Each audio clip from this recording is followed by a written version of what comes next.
Hi viewers, welcome back to our channel. நம்மளுடைய viewer ஒருத்தர் நம்ம லாஸ்ட் வீடியோவில் கமெண்ட் போட்டிருந்தாரு, சிஎஸ்கே இந்த ஆப்ஷனில் யாரெல்லாம் டார்கெட் பண்ணுவாங்கன்னு சொல்லுங்கள் அப்படி. சரி வாங்க வீடியோக்குள்ளே போகலாம். அதுக்கு முன்னாடி இதுவரை நம்ம சேனலை சப்ஸ்கிரைப் பண்ணாதவங்க சப்ஸ்கிரைப் பண்ணிக்கோங்க. ஓகே, சிஎஸ்கே இந்த ஆப்ஷனில் ஃபஸ்ட்டு டார்கெட் பண்ணுற பிளேயர் யாருன்னு பார்த்தீங்கன்னா பிரசாந்த் வீர். இவராக தான் இருக்கும். ஏன் இவரை டார்கெட் பண்ணுறாருன்னு கேட்டிங்கன்னா, இவர் ஜடேஜாவுக்கு ஒரு நல்ல ஒரு ரீப்ளேஸ்மெண்ட் பிளேயராக இருப்பார். லைக் ஜடேஜா மாதிரியே லெஃப்ட் ஹேண்ட் தான் பவுலிங்.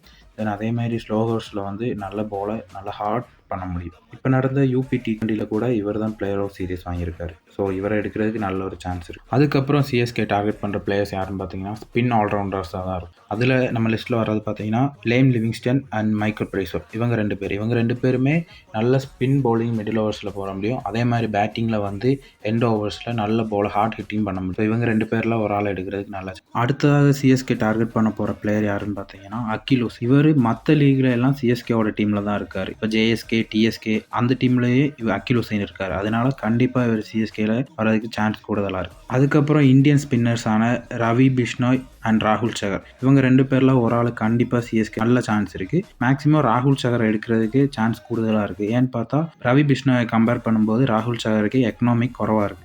அடுத்து சிஎஸ்கே பிக் பண்ணுறதுக்கு சான்ஸ் கூடுதலாக இருக்க பிளேயர் யாருன்னு பார்த்தீங்கன்னா அக்பல் நபி. இவர் காஷ்மீரை சேர்ந்த ஒரு பவுலர். அது மட்டும் இல்லாமல் இப்போ இவர் ஸ்மார்ட் லீக்ல சூப்பராக பவுலிங் பண்ணிட்டு இருக்காரு. இவர் வேறு சிஎஸ்கே ட்ரையலே அட்டன் பண்ணியிருக்காரு. ஸோ இவரை பிக் பண்ணுறதுக்கு நல்லாவே சான்ஸ் கூடுதலாக இருக்குது. அடுத்து பேட்ஸ்மேன் சைடில் யாரை பிக் பண்ண போகிறாங்கன்னு பார்த்தா கார்த்திக் சர்மா. இவர் ஒரு விக்கெட் கீப்பர் பேட்ஸ்மேன். இவர் ஒரு டொமஸ்டிக் பிளேயர் தான். இவருமே எண்ட் ஓவர்ஸில் வந்து சூப்பராக பாலை ஹார்ட் ஹிட் பண்ண முடியும். ஸோ இவரை பிக் பண்ணுறதுக்கும் சான்ஸ் கூடுதலாக இருக்குது. இவர் போன வருஷமும் சிஎஸ்கேவோட ட்ரையல் அட்டன் பண்ணியிருந்தாரு. இந்த வருஷம் நடந்த ட்ரையலையும் அட்டன் பண்ணியிருக்காரு. ஸோ இவர் பிக் பண்ணுறதுக்குமே நல்ல சான்ஸ் கூடுதலாக இருக்குது. ஸோ அடுத்ததாக பேட்ஸ்மேன் லிஸ்ட்டை வெங்கடேஷ் ஐயரை பிக் பண்ணுறதுக்கு நல்ல சான்ஸ் கூடுதலாகவே இருக்குது. ஏன்னா இவர் ஒரு ஆல்ரவுண்டரும் கூட.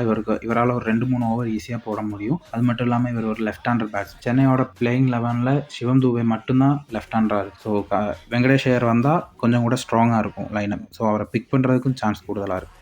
எனக்கு தெரிஞ்சு சிஎஸ்கே டீமில் கேமரான் க்ரீனை எடுக்க மாட்டாங்க. ஏன்னு கேட்டிங்கன்னா ஆல்ரெடி சிஎஸ்கேவோட டாப் 5 செட்டிலாக இருக்குது. கேமரான் க்ரீன் ஒரு டாப் ஆர்டர் பேட்ஸ்மேன். அதனால அவரை எடுத்தாலும் எங்கே ஃபிட்டின் பண்ணுறதுன்னு தெரியாது. ஸோ அதனால அவரை எடுக்கிறதுக்கு சான்ஸ் இல்லை. ஸோ இதுதான் என்னோட ஒப்பீனியன் சிஎஸ்கே ஆப்ஷனில் யாரெல்லாம் எடுப்பாங்க அப்படின்னு. அதே மாதிரி உங்களுக்கு ஒரு சர்டன் பிளேயர் சிஎஸ்கே ஜெர்சி போட்டால் நல்லாயிருக்கும் தோணும்ல, அந்த பிளேயரோட லிஸ்ட்டை கமெண்ட்டில் போட்டு போங்க. ஓகே, உங்களுக்கு வேறு ஏதாவது டவுட் ஒரு சஜஷன் இருந்துச்சுன்னா நீங்கள் கமெண்ட் பாக்ஸில் கமெண்ட் பண்ணிட்டு போங்க. See you soon in next video.